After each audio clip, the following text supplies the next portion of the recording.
सोचो, एक ऐसी जगह जहां सूरज 2 से 3 महीने तक दिखता है और फिर 2 से 3 महीने छुप जाता है।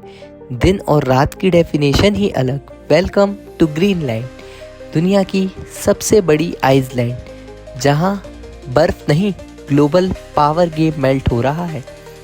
ग्रीनलैंड अर्थ के नॉर्थ पोल के करीब है, जहां अर्थ का टिल्ट होता है लगभग 23.5 डिग्री। इस वजह से समर में मिडनाइट सन, सूरज 24 घंटे दिखाई देता है। विंटर में पोलार नाइट, सूरज बिल्कुल नहीं दिखता। यही रीज़न है उनके मंथ ऑफ डे और मंथ ऑफ नाइट का। ये नेचुरल वंडर है, पर अब दुनिया सिर्फ नेचर नहीं देख रही, वो यहाँ पावर, वेल्थ और स्ट्रेटजी देख रही है। आइए जानते हैं ग्रीनलैंड की हिस्ट्री क्या है। सबसे पहले यहाँ इनुइट ट्राइब थी जो आर्कटिक में सरवाइव करते थे। विकिंग्स आए, फिर डेनमार्क ने कंट्रोल हासिल किया। आज ग्रीनलैंड डेनमार्क की सेमी ऑटोनॉमस टेरिटरी है, अपने लोकल गवर्नमेंट के साथ। इसकी लोकेशन पर नज़र डालते हैं। ग्रीनलैंड नॉर्थ अमेरिका और यूरोप के बीच, आर्कटिक के बीच में है। मिलिट्री और शिपिंग रूट्स दोनों के लिए स्ट्रेटेजिक। यहाँ के लोग मेनली सी से जीते हैं, जैसे फिशिंग करके, हंटिंग और traditional subsistence life, public services, tourism, इन सब पे इनका लाइवलीहुड डिपेंडेंट होता है। लाइफ टफ है लेकिन नेचर से कनेक्टेड है। अगर आपको साइंस प्लस रियल जियोपॉलिटिक्स वैसे ही इंटरेस्टिंग लगता है तो लाइक करो और सब्सक्राइब ज़रूर करो, क्योंकि अब जो कंट्रोवर्सी आ रही है वो कोल्ड वॉर से ज़्यादा हीटेड है। आज का बिगेस्ट कंट्रोवर्सी, ट्रम्प का ग्रीनलैंड पर प्रेशर और ग्लोबल बैकलैश।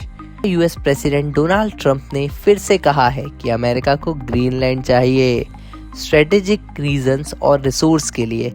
उन्होंने कहा कि ग्रीनलैंड देना चाहिए यूएस को, और नेशनल सिक्योरिटी के लिए मिलिट्री ऑप्शंस भी कंसीडर होंगे। ग्रीनलैंड और डेनमार्क ने क्लियर रिस्पॉन्स दिया। ग्रीनलैंड फॉर सेल नहीं है, और कहा कि उनकी डिफेंस नाटो के अंडर ही होगी, ना कि यूएस के कंट्रोल में।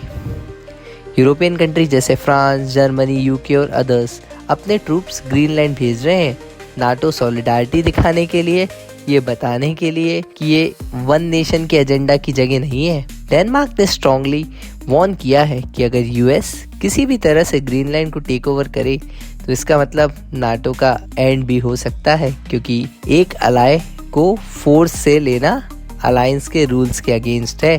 रशिया भी इस डिस्कशन में आ गया है। ये सिर्फ एक पॉलिटिकल डिसएग्रीमेंट नहीं है, ये वर्ल्ड ऑर्डर पर एक टेंशन पॉइंट बन रहा है। तो ग्रीनलैंड सिर्फ स्नो और आइस नहीं मेरे दोस्त, ये साइंस का वंडर, इकोनॉमिक पोटेंशियल और ग्लोबल पावर पॉलिटिक्स का बैटलफील्ड बन चुका है। यहाँ क्लाइमेट चेंज रियलिटी है, वर्ल्ड पावर्स इंटरेस्ट ले रहे हैं और लोकल पीपल अपनी सॉवरेनिटी के लिए स्टैंड कर रहे हैं। और एक छोटी सी आइसलैंड ने दिखाया है, जब आइस पिघलता है दुनिया बदल जाती है।